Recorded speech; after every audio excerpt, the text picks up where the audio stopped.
All right, guys, welcome back to the Independent Investor Channel. My name is Ryan. It's a lot of fun on the channel when we roll out products. In this video, I'm going to talk about what I feel are the best Vanguard total market ETFs, and we're going to chronicle the importance of diversification. There's a lot of investors out there that may like single stock investing, and others that would just prefer take a passive approach and fund it over time, and that's great too. So we're really trying to put out a message that all investors can resonate with and understand where their options lie. This is the fun part about portfolio building.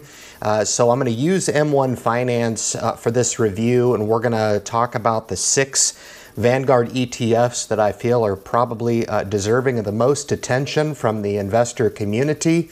So without further ado, guys, I'll drop you into M1 Finance and we'll conduct the review. I have a large number of subscribers that aren't interested in single stock investing. Some are, some aren't, and to each his own. I choose to invest in both. I'm looking to achieve a 50-50 split in the portfolio, 50% being passive in the form of ETFs that I'm going to disclose in this video. I obviously prefer Vanguard. It's one of those flagship companies that I premiere on the Independent Investor Channel. Certainly there are other opportunities out there through other brokerage houses that you can go through.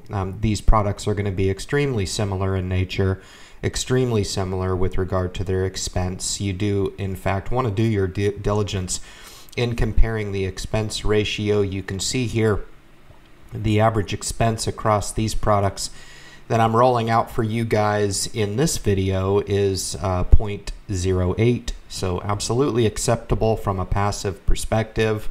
I'm going to be chronicling 6 holdings. I do keep my sector specialty ETF portfolio separate from these videos, but I'm going to go over my passive portfolio in this video, and I'm again using M1 Finance to convey information in a much more easy way, and I can share this with you guys. So if you just sit back and relax and allow me to walk you through this, explain a little bit about what my strategic goal is in this account, you'll be more the wiser for it. But I'm going to provide a link to this passive portfolio so you can understand a little bit more about and do your own research on these holdings. You don't have to memorize them. I'll provide the link in the comments section below. So feel free to kick over there at your leisure at the completion of this. So total market ETFs, these are going to have multiple holdings within each of these ETFs. I think across these 6 holdings, we're looking at about a little over 10,000 specific holdings. So when I contend on the Independent Investor Channel with your 30 stock portfolio that is claiming to be diversified, I beg to differ. You are not. You can diversify the best you can with your single stock picking, but in all reality, one stock that goes sour on you for a couple years is really going to make a large dent in a 30 stock portfolio, and that's just the way of it. And that's okay, because there are benefits to owning the single stock portfolio: a slightly higher dividend yield, a slightly higher potential for outperformance, certainly a potential there for some underperformance. So with risk comes reward, but we are not looking to outpace the normal steady growth of the market. By entering into a program like this, we're actually looking to match the market, match the return yield, and match the return for capital appreciation year over year for decades. This is a passive approach to investing. Really doesn't take a whole lot of research on your end. You can actually invest in a portfolio like this and actually forget it. So I'm going to scroll down here and I'm going to discuss a little bit about why I entered into these names. I lumped these 6 total market Vanguard ETFs into one portfolio for you guys. The first being the S&P 500. I own this in 2 different ways.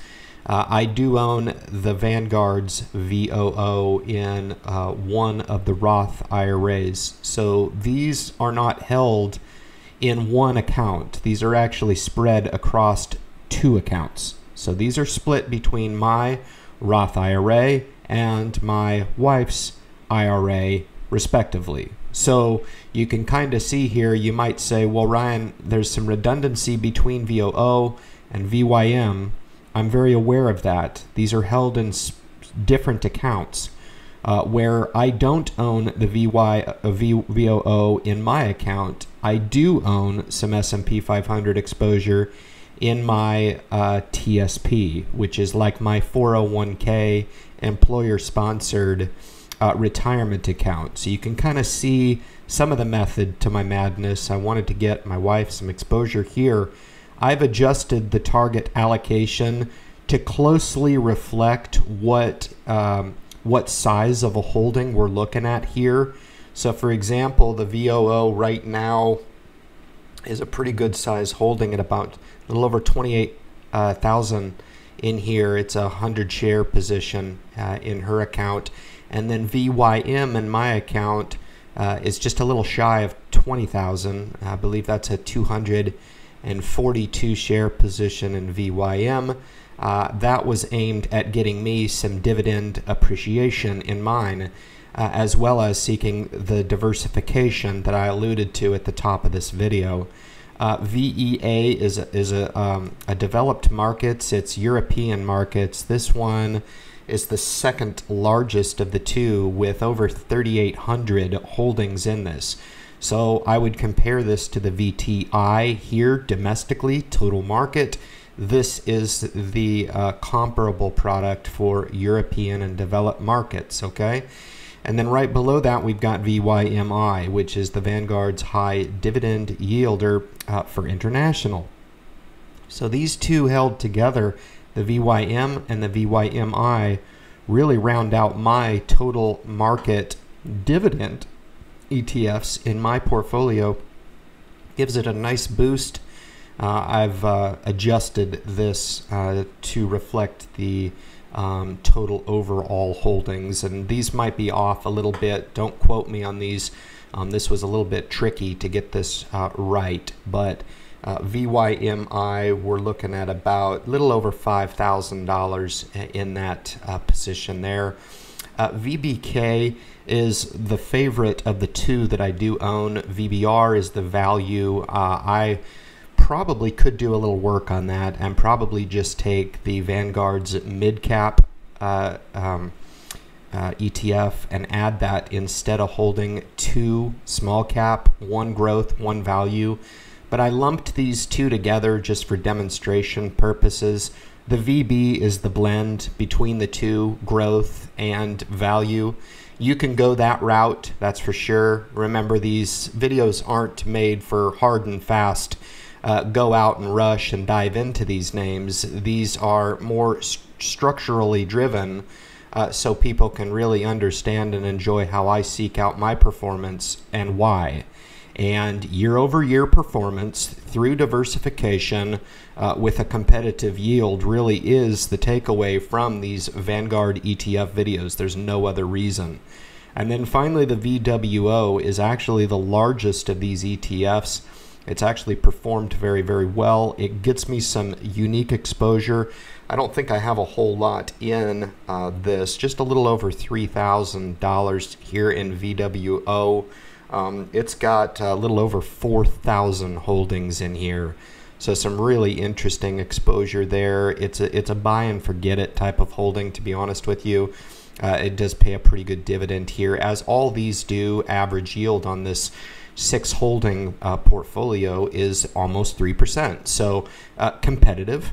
And if you wanted to seek out just a passive, sleepy way of investing, one that is going to attempt to match the performance of the stock market year over year and give you a nice competitive dividend yield to boot, this is the way to do it. My example of the 30 stock portfolio, one of those stocks going through a bad time and really making a big dent in the portfolio you can imagine, I mean, you could lose a whole swath of companies. You could lose 30, 40, 50, 100 of these companies, and it's not hardly going to make a dent in any of these, because like I disclosed at the top of the video, if you add up the exposure to each of these holdings, the total exposure from an individual perspective is over 10,000 companies. So hope you guys appreciated this. We'll finish out the video. I'll kick you back to YouTube, and we'll finish up. All right, guys, so we've come out of M1 Finance. Really hoped you enjoyed the review. Passive investing can really be a great opportunity to introduce any new investor to the stock market, because it really doesn't take a whole lot of research. I've almost done the research for you. I keep it simple on the Independent Investor channel, recommending just Vanguard as a premier for you to take a look at and do your own research. I own every one of the ETFs, so please take this as a testimonial for ETFs that I actually personally own. You can adjust the allocation to suit for the individual investor. Guys, if it's your first time to the channel, please subscribe to the message. You'll find this portfolio in the comments section down below. You can link over and you can review any of the ETFs that I've reviewed during the course of this video. Certainly want to leave your own comments in the comments section of this and share the message with those beginning investors that are just looking to get started. The passive option can really be a great way to introduce yourself to the stock market slowly without a lot of knowledge about the stock market to get started. Guys, thank you so much for tuning into the video, and good luck in your investment future.